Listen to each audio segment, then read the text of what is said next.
Hello, engineers! Welcome back to our YouTube channel and TikTok account. By the way, this is Engineer Jiban Aiko Kalaki.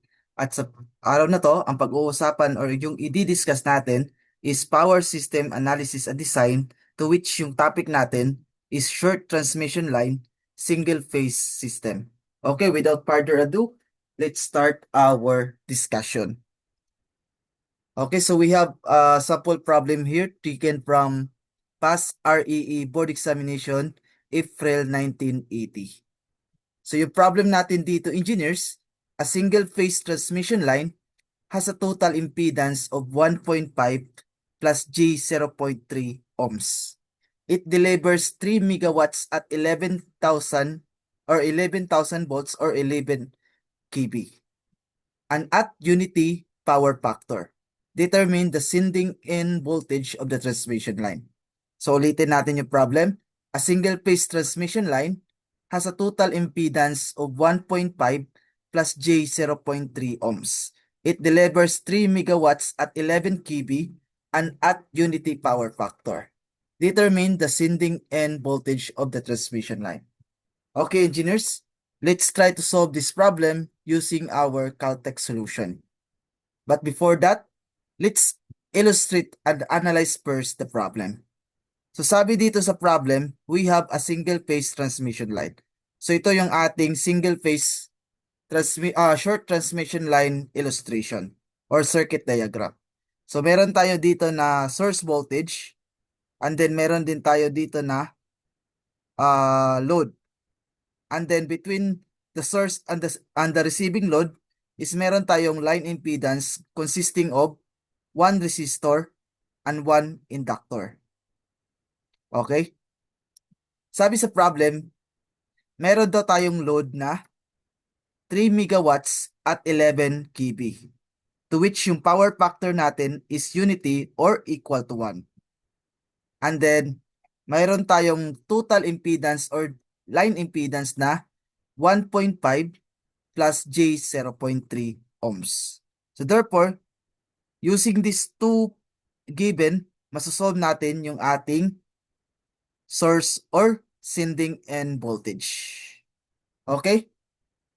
So para mas maintindihan natin yung ating Caltech solution, ang una nating isolve dito, engineers, is yung ating load impedance. Since we have our line impedance, so therefore yung load impedance is kukunin natin siya sa portion na to, dito sa ating receiving voltage. So paano natin siya i-compute? So that would be voltage squared over the apparent power. Tama? So we have receiving voltage na 11,000, so squared lang natin, divided by our apparent power. Kung titignan nyo, yung ating given is 3 megawatts. So supposedly, this is a real or true power.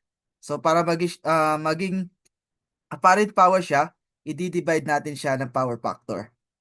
Since yung power factor natin is equal to 1, so therefore, we have an apparent power of 3 million divided by 1. So that would be 3 times 10 raised to the power of 6.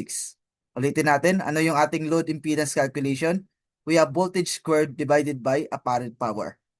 So we have a voltage of 11,000 squared divided by power natin na 3 times 10 raised to the power of 6.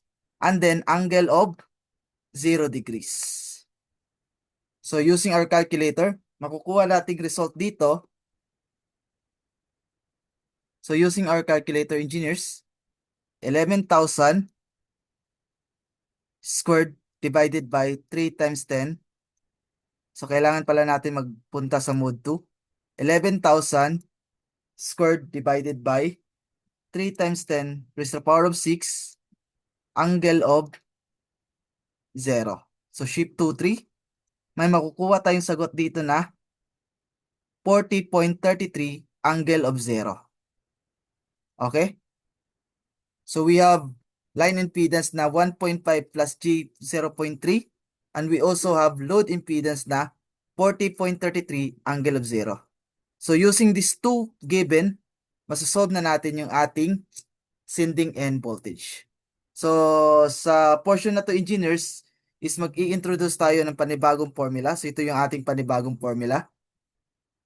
Sending end voltage is equal to receiving voltage times the absolute value of 1 plus Z line over the Z load. Okay? Substitute lang natin. Ano yung ating receiving voltage? That is 11 kV or 11,000. Absolute value of 1 plus ano yung ating line impedance? That would be 1.5 plus G 0.3. Divided by our load impedance na 40.33 angle of 0. So using our calculator engineers, input lang natin to.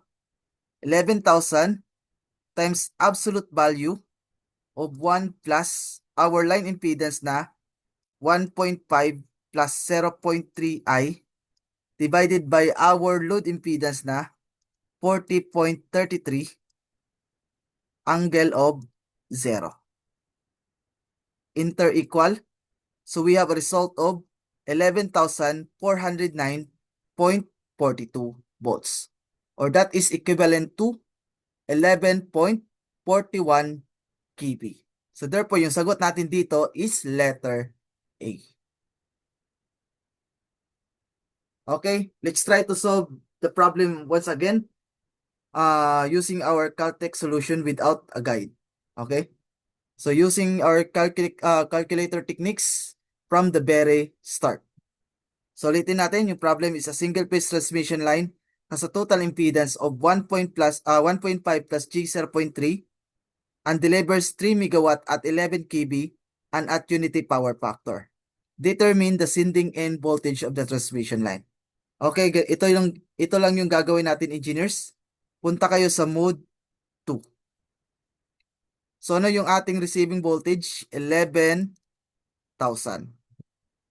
times absolute value of 1 plus ano yung ating line impedance? 1.5 plus J 0.3.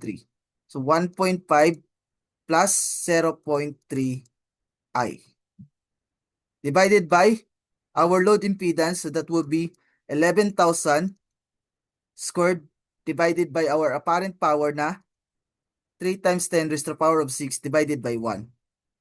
And then angle of ano yung ating power factor? Unity. So therefore, yung angle natin is 0. Inter equals, so we have a result of 11,409 or that is equivalent to 11.41 kV. Okay, that's all. Dito na magtatapos yung ating discussion. I hope may natutunan kayo sa araw na to. And then huwag nyo kalimutan mag-share, like, at subscribe sa ating YouTube channel at TikTok account para mas marami pa po tayong ma-reach at matulungan ng mga aspiring board exam takers. Okay, dito na magtatapos yung ating discussion. Maraming salamat sa panonood and see you next time.